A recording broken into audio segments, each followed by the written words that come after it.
Tubbs goes undercover in a brutal and dangerous prison, and it will take all of Castillo's awesomeness to save him from a grim fate.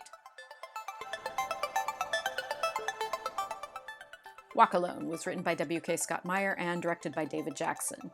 It's one of the relatively rare episodes where Crockett takes a backseat to Tubbs, and it ends up being a really nice showcase for Philip Michael Thomas, who does some of his best work. While In Excess's Listen Like Thieves plays, a small-time dealer named Ralph Pink is shot and killed by a big-league dealer named Carlo Amati in a restaurant. Crockett and Tubbs are on the scene and try to contain the situation, but Tubbs' new girlfriend, Laura, is killed in the crossfire. The meeting between Pink and Amati was set up by Izzy, so Switek and Zito track him down to a strip club where Izzy bumps and grinds on stage to Run DMC's Walk This Way in front of an audience of surprisingly appreciative ladies. They learn that Pink, in addition to being a drug dealer, was also a guard at the state prison where Amati's brother was incarcerated. Amati's brother, along with a whole bunch of other incarcerated drug dealers, had been murdered in recent months, so Amati killed Pink in retaliation. Sensing something fishy about all these deaths, Tubbs, Crockett, and Castillo meet with John Ruger, the prison commissioner, who is played by Ron Perlman, who first rose to fame in the TV series Beauty and the Beast before going on to star in films like Hellboy and Pacific Rim, among others. Ruger suspects a bunch of prison guards are exploiting the inmates to set up their own violent and murderous drug ring. All the murdered dealers were housed in D Block, which is run by a watch commander named Fox. To prove Fox's corruption, Tubbs, who is deep in grief and anger over Laura's death, volunteers to go undercover in the prison over Crockett's fervent objections.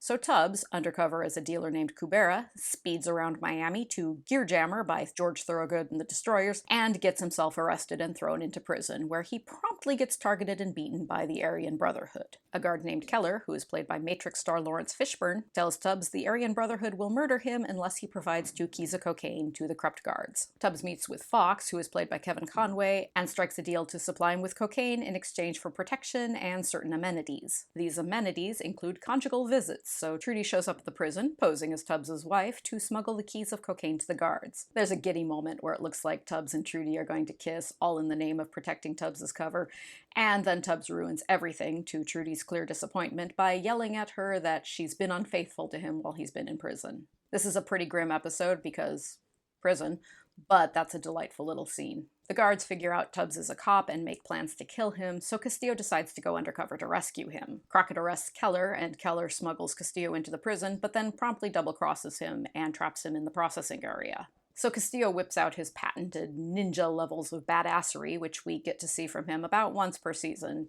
Golden Triangle in Season 1 and Bushido in Season 2. He runs around shooting doors open and blowing up propane tanks, all in his attempts to get to Tubbs before the guards kill him. In the prison yard, the guards try to maneuver Tubbs into a death trap, but Castillo charges to the rescue. While In Dulce Decorum by goth rockers The Damned plays, Fox is killed by rioting prisoners and Castillo gets Tubbs to safety. One thing I like about this episode is how it uses the contained world of the prison as a microcosm for the larger world of Miami Vice that Crockett and Tubbs operate in daily, in that it's dangerous and corrupt and can explode into violence at any moment, and it all revolves around the drug trade. This is a good episode for Tubbs, who finds himself in an absolutely impossible situation and who makes some smart moves to try to make the best of it, even though his predicament is well beyond the ability of one person to contain. It's pretty grim, and it's not at all glamorous, but that end sequence with Castillo creating a lot of big angry chaos to rescue Tubbs while In Dulce Decorum plays is a classic. It's a 4 Flamingo episode. Season 3 is off to a strong start, and we've got a couple other strong episodes on the horizon.